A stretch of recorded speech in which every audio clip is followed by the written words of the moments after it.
Tonight, the breaking news, the monster hurricane slamming Jamaica right now. The Category 5 hurricane, the strongest to ever hit the island. Devastating images coming in at this hour, winds up to 185 miles per hour. Authorities calling it a life-threatening situation. A hospital severely damaged. The hurricane expected to make a second landfall in the coming hours. Ginger Z standing by with the latest track. Also tonight, the U.S. military striking 4 vessels in the Pacific. Authorities tonight say 14 people were killed. Reports of 1 survivor, what we've learned. The government shut down day 28. More than 40 million Americans set to lose food benefits in just days. The Department of Agriculture posting a message saying, quote, the well has run dry. The states tonight now suing the Trump administration, saying this is cruelty. Tonight, President Trump, while addressing American troops in Japan, hinting at deploying U.S. troops to American cities. And while traveling overseas, the president on a 3rd term. And tonight, House Speaker Mike Johnson on what he says he told the president about this idea of a 3rd term in the White House. The American economy and jobs, Amazon cutting 14,000 jobs, pointing to artificial intelligence. Economists say doing more with fewer people. And UPS tonight saying it will lay off 48,000 workers. Tonight, the truck carrying research monkeys possibly infected from hepatitis to COVID, crashing on an American interstate. The urgent effort tonight to get to the monkeys. The high-speed chase outside Los Angeles. There's news tonight on that suspect going more than 150 miles per hour and who it was who stopped him. The horrific scene at an NHL game, a Pittsburgh Penguins fan falling from the upper level of the arena. A flight from Chicago diverted to Boston. Authorities say a passenger began stabbing 2 other passengers with a fork. The dramatic end to Game 3 of the World Series, 18 innings, 6 hours, 39 minutes. Get ready for tonight. The Dr. Seuss book just discovered, never published until now. And it's a Halloween tradition. You've seen them right here. Well, they're back tonight, better than ever. From ABC News World Headquarters in New York, this is World News Tonight with David Muir. Good evening. We begin tonight with this monster hurricane slamming Jamaica at this hour. A Category 5 hurricane, winds up to 185 miles per hour. Authorities are calling this life-threatening. The images coming in at this hour, the strongest storm to ever make landfall on the island. Reports of damage coming in now. Residents and tourists riding out the storm, up to 40 inches of rain possible. Homes and structures destroyed, boats lifted out of the water, power lines crashing down. Video circulating online tonight showing major damage to a hospital, metal and power lines blocking the exit, the road leading to the hospital unpassable tonight. Residents and tourists, many taking shelter. Reports that resorts there are now converting ballrooms and auditoriums to make room. Hurricane Melissa right now a Category 4, now on track to make its 2nd landfall in Cuba in just hours, then the Bahamas. Ginger Z standing by with this new track. Ike Ejiochi leading us off from Kingston, Jamaica tonight. Tonight, families on the island nation of Jamaica in the eye of the storm, facing the strongest hurricane they've ever seen. Category 5 Melissa, packing 185-mile-an-hour winds, slamming ashore this afternoon near the town of New Hope in southwestern Jamaica. Local resident Daniel Barnes shooting these videos in St. Elizabeth Parish as Melissa made landfall, documenting the ferocious winds. Just listen. In Black River, videos circulating online showing major damage to the local hospital, sheet metal and power lines blocking the exit. Not far from there, boats running aground in Great Bay, wind and rain howling in the hills. Waves pushing walls of water on shore. Take a look at this storm surge, 13 feet in some spots, affecting the entire southern coastline of Jamaica. Authorities warning no infrastructure can survive these winds, begging everyone who didn't evacuate to stay put. Jamaica, this is not the time to be brave. Some areas could get up to 40 inches of rain. Melissa cutting a path of destruction across the island all the way to Montego Bay. Hotels packing stranded tourists and staff into ballrooms and auditoriums. They're starting to board up some glass doors. Deborah Shields from Houston is stuck at her hotel outside Montego Bay. Pray that we get home. Like at this point, at the end of the prayer, right before you say amen, say, I pray that they all can get a flight home. U.S. Air Force hurricane hunters flying into Melissa, reporting they were forced to abort another mission today because the turbulence was so strong. One of the meteorologists who flew this mission said it was both stunning to see and horrifying to think about the damage it will cause. As Melissa tears across Jamaica, Cuba is next. Authorities are now racing to move some 500,000 people to higher ground tonight. David, the center of Melissa has now moved off the coast of Jamaica, but strong winds and storm surge persist. Damage assessments are underway, and authorities are hoping they'll be able to reopen the main airport here in Kingston to start flying relief flights by Thursday. David? All right, Ike Ejiochi and the team there on Jamaica's island, thank you for your coverage. Let's get right to Chief Meteorologist Ginger Z. The latest track is in. Ginger, what do you see? Yeah, there have only been 2 other hurricanes in all of recorded history that have made landfall with this strong of winds. So really, in the Atlantic Basin, this one stands out. But the next couple of hours, they'll still have impacts on Jamaica. We've lost the eye. That doesn't mean much for Cuba, though. You're still going to have a major hurricane making landfall, I'd say, between midnight and 2 a.m. So let's time it out. Some of the heaviest winds the strongest winds and the heaviest rain are going to come through again in that overnight into early morning hours. Then Wednesday afternoon, Exuma, Long Island, the central Bahamas picking up the worst of it as at least a Cat 2, if not a little stronger. So we'll be moving that to the north and east. I'll show you that in a moment. But we're still concerned tonight about the flash flood threat. There will be a few more inches in Jamaica, but it's all about Cuba, 2 feet possible. And then we kick it out. Bermuda could see this Thursday into Friday, David. Ginger Z with us here tonight. Ginger, we'll see you first thing in the morning on GMA. Tonight, the U.S. military striking 4 alleged drug vessels in the Pacific. Authorities say 14 people have been killed. Reports of 1 survivor. And what we've learned, here's Mary Bruce. Tonight, the Pentagon announcing the single deadliest day of strikes against alleged drug smugglers they accuse of trying to traffic drugs into the United States. These 2 boats side by side in the eastern Pacific as an American missile struck. 4 boats total destroyed, 14 people killed. Defense Secretary Pete Hegseth saying there was 1 survivor and that the Mexican Navy would coordinate their rescue. But Mexico tonight says that person has not been found. In all, the U.S. has killed 57 people since President Trump began this campaign last month. Those drug ships aren't coming in anymore. We can't find a ship. There's no ships coming in with drugs. Trump has declared these are terrorists and that the U.S. is in an armed conflict, but he has publicly provided no evidence of their alleged crimes or even identified them. Is it too much to ask to know the names of those we kill before we kill them? To know what evidence exists of their guilt? Trump claims the alleged drug trafficking is being orchestrated by Venezuela's authoritarian leader Nicolas Maduro and says he has authorized covert CIA missions inside that country. The Pentagon surging firepower to the region, sending in the USS Gerald Ford and its strike group. Trump has said he's exploring land strikes in Venezuela. Maduro's government says Trump's real goal is not fighting drug trafficking, but a forced regime change in Venezuela. And tonight on Capitol Hill, some lawmakers sounding the alarm. It's not going to make us any safer to get into a war in Venezuela about regime change. When has regime change worked out well for us? Now, President Trump says the U.S. is in an armed conflict with the drug cartels, but he hasn't gotten congressional approval to go to war. And tonight, on both sides of the aisle, concerns he's going too far. David. Mary Bruce live at the White House. Mary, thanks. Now to the government shutdown, day 28. More than 40 million Americans now set to lose food benefits in just days. The Department of Agriculture now saying the well has run dry, in their words. Tonight, more than 24 states now suing the Trump administration, saying this is cruelty. Jay O'Brien on the Hill tonight. Tonight, day 28 of the government shutdown, and now 42 million lower-income Americans are about to lose critical food assistance. The Department of Agriculture now saying, quote, the well has run dry. And tonight, 24 Democrat-led states suing the Trump administration to force it to use emergency funds to cover SNAP. I mean, enough of this. Cruelty is the policy. That's what this is about. It's intentional cruelty, intentionally creating anxiety for millions and millions of people. That means Americans across at least 48 states, like Dana Tuller, a mother of 5 working 3 different jobs, will lose SNAP benefits come the 1st of November. I'm angry. I'm angry that the politicians that make the decisions don't care. They can just go on vacation, go on recess, and not worry about what's happening to their constituents.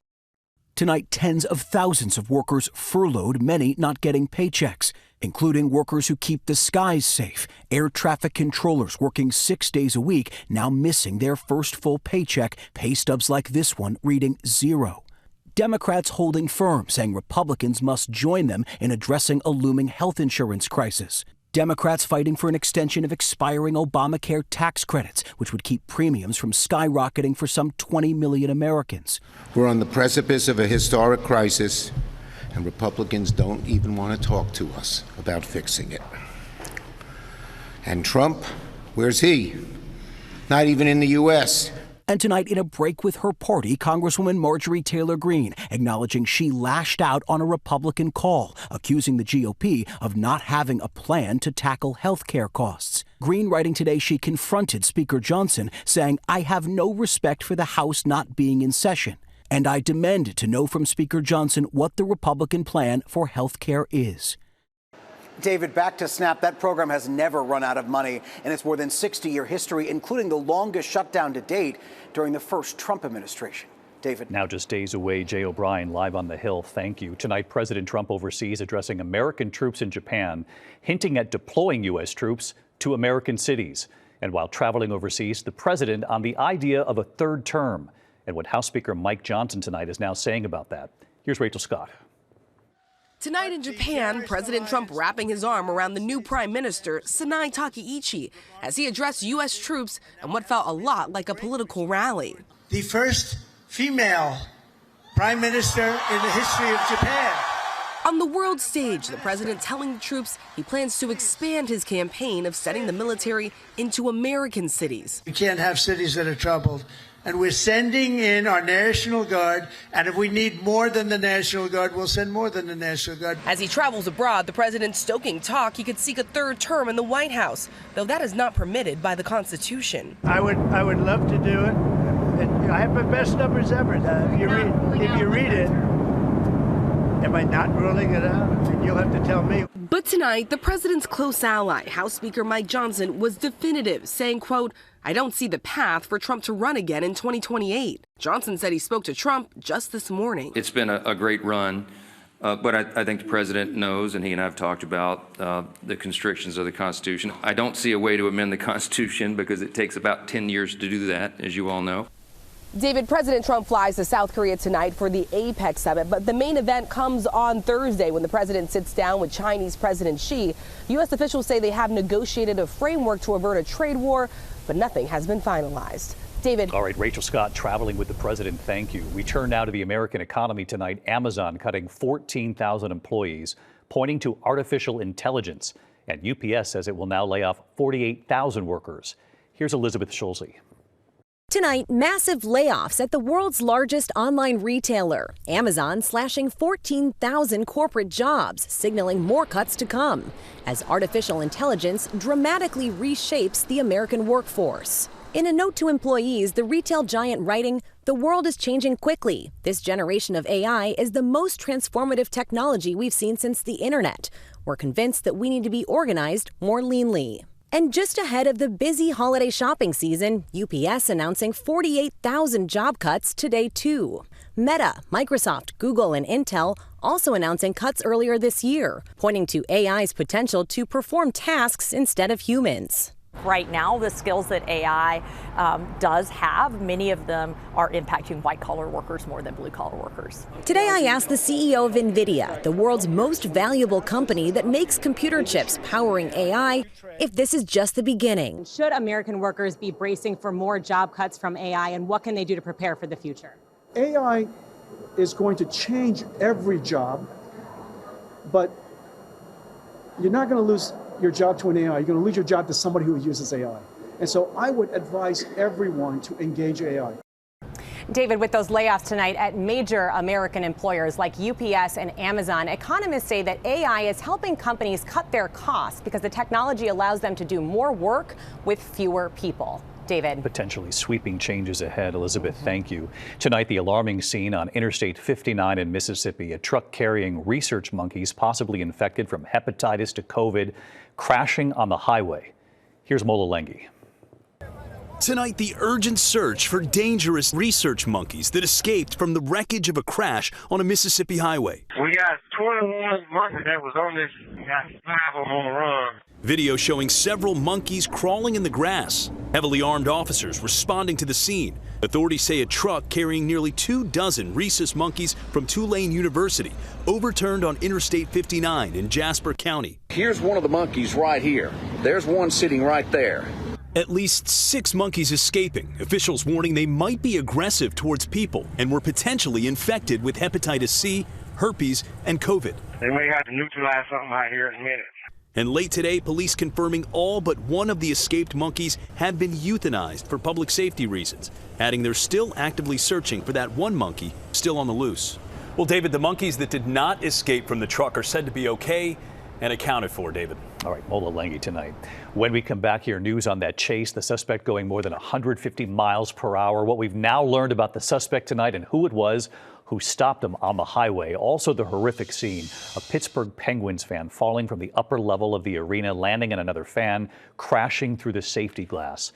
And the discovery tonight, a Dr. Seuss book never published until now. Where it was found in a moment here. Tonight, authorities identifying the suspect in that high-speed chase outside Los Angeles. Police say Angelo Jose Saldivar killed a deputy and was trying to escape. At times going more than 150 miles per hour, another deputy swerving into the motorcycle to stop him. That suspect hospitalized. Tonight, a hockey fan is in critical condition, falling from the second level at a Pittsburgh Penguins game, hitting another fan and shattering the safety glass. That other fan is okay. When we come back tonight, the passenger stabbing 2 other passengers. That flight diverted to Boston, what authorities are saying. And a Halloween tradition returns. You loved them right here. They have outdone themselves again, and you'll see them in a moment. To the index of other news, a Lufthansa flight from Chicago to Germany was diverted to Boston, a passenger allegedly stabbing 2 teenagers with a metal fork. The suspect was arrested and charged with assault. A never before published Dr. Seuss book has now been discovered. Sing the 50 United States will be published in June to mark the country's 250th birthday. Author Theodore Geisel died in 1991. The manuscript was found earlier this year at the Geisel Library at UC San Diego. That was an epic Game 3. The Dodgers, the Blue Jays, 18 innings, 6 hours, 39 minutes. Freddie Freeman ending it with that game-winning home run. The Dodgers lead the series 2-1. The next game, of course, tonight. When we come back here, they are a Halloween favorite. You met them right here, and they're ready to scare you again tonight. Finally tonight here, Halloween is almost here, and so are the MOMbies, and they are America Strong. Tonight, with Halloween 3 days away, the moms are back. They're not zombies, they call themselves the MOMbies. Moms dressing up together, dancing together, raising money for breast cancer research. Michael Jackson's Thriller. Let's go!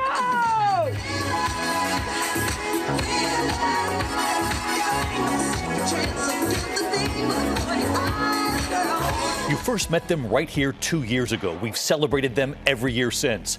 And tonight they tell us ABC World News viewers have donated more than $150,000. And those MOMbies are back with what you told them, your generosity, your kind words.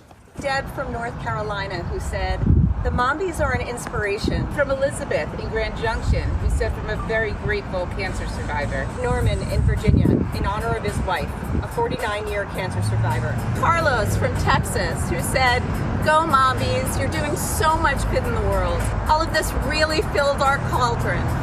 50 moms in all from Fairfield, Connecticut, 10 years strong. Among them, 2 you met right here before, moms battling breast cancer. Karen Sullivan practicing her dance moves during chemotherapy.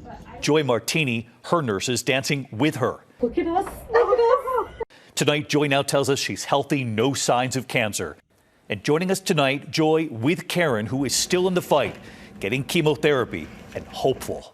Thank you so much for all that you have done, that you're doing for those of us with metastatic breast cancer, including myself. And putting the MOMbies on the screen every year, we totally appreciate it. It's so important in our efforts to raise money for people dealing with what you're dealing with. And tonight, all of those moms rehearsing their newest routine with 3 days to go and a new message from those MOMbies. Thanks, ABC, and happy Halloween! They are terrifying. The MOMbies, we sure do love you. If you'd like to help them out and join the fight against breast cancer, visit MOMbies.org. I'm David Muir. I'll see you right back here tomorrow night. it's not Halloween without them. Good night. David Muir, the most watched newscast in America. And now, ABC's World News Tonight has won the Emmy for Best Live News Program for the third year in a row.